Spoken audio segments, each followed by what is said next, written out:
சுகாதார மையங்கள், அப்புறம் ஜீவாதார உரிமையாளருக்கு நதிநீர் பிரச்சனை விவகாரம், இதை பற்றியெல்லாம் பேசாமல் ஜாதியவாதம், மதவாதம், இனவாதம், வடக்கில் வச்சாம ஆப்பு என்னாச்சுப்பா அண்ணாமலை இந்திய அரசியலமைப்பையே நிர்ணயிக்கக்கூடிய ஒரு மாபெரும் தலைவராக மோடி இருப்பார். நாங்கள் இன்னைக்கு என்னாச்சு? இன்னைக்கு அவர் நிர்ணயிக்க முடியுமா? இன்னைக்கு 2 பேர் தான் கிங் மேக்கர். ஒன்று சந்திரபாபு நாயுடு, இன்னொன்று நிதிஷ்குமார்.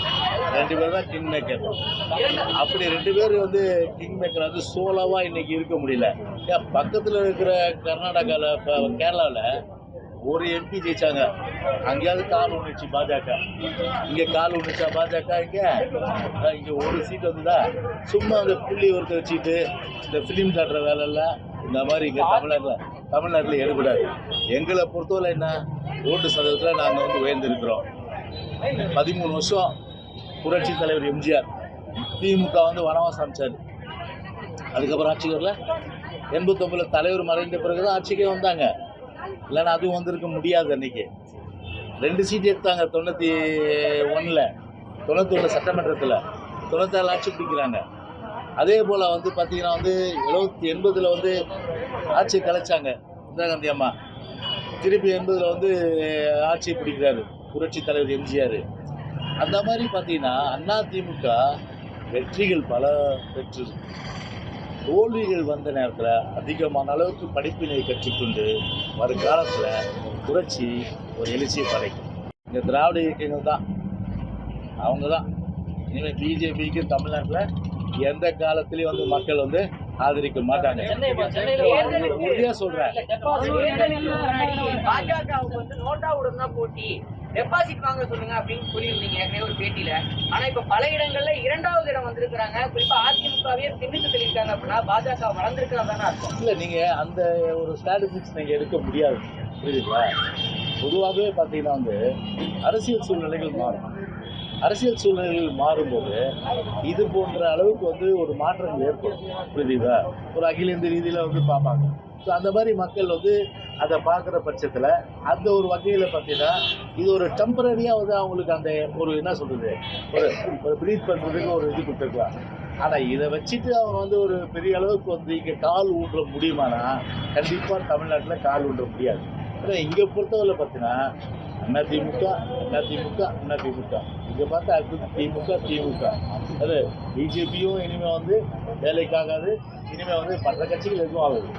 எங்களை பொறுத்தவரை பார்த்தீங்கன்னா திராவிட மண், இது திராவிட அரசியல். எனவே இங்கே வந்து பார்த்தீங்கன்னா புரட்சி தலைவர் சொன்னாமல் பிஜேபிக்கு எங்களுக்கு சித்தாந்த ரீதியில் மாறுபட்டுருக்கு இல்லையா?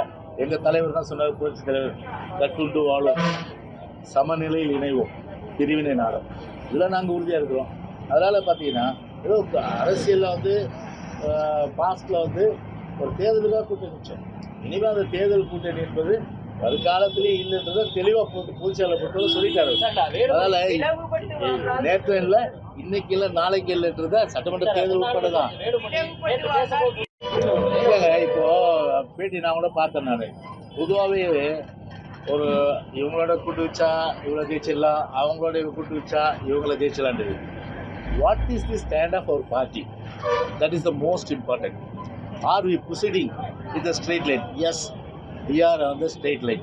இல்லையா? அந்த மாதிரி தான் எங்களுடைய நிலை. ஏன்னா அப்படி இருக்கும்போது ஏற்கனவே பார்த்தீங்கன்னா மாவட்ட செயலாளர் கூட்டத்திலையும் தலைமை கழக நிர்வாகிகள் கூட்டத்திலையும் ஒன்றா நடந்த கூட்டத்தில் எங்களுடைய கட்சியின் நிலைப்பாடு தெளிவாக சொல்லிட்டோம். இப்போதும் இல்லை, எப்போதும் இல்லை. எப்போதும் இல்லைன்னா 2026 சேர்த்து தான் சொன்னோம். அதனால் அது ஒரு அனுமானத்தின் அடிப்படையிலான ஒரு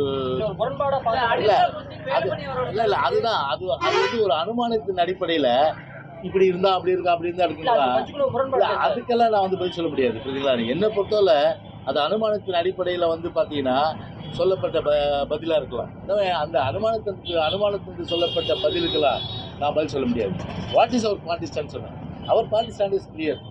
ஆல்ரெடி பார்த்தீங்கன்னா நான் தெளிவாக தான் சொல்கிறேன். நீங்கள் அதுதான் கேட்கணும். அப்படின்னா உங்கள் பார்ட்டி ஸ்டாண்டாங்க எதிர்காலத்தில் அது மாதிரி இல்லவே இல்லை. அது வந்து பார்த்தீங்கன்னா இலையும் தண்ணீரை ஒட்டுமா, எங்கேயாவது இலையும் தண்ணீரை ஒட்டுமா? அந்த மாதிரி தான் இனிமேல் வந்து இலையும் தண்ணீரும் ஒட்டாது.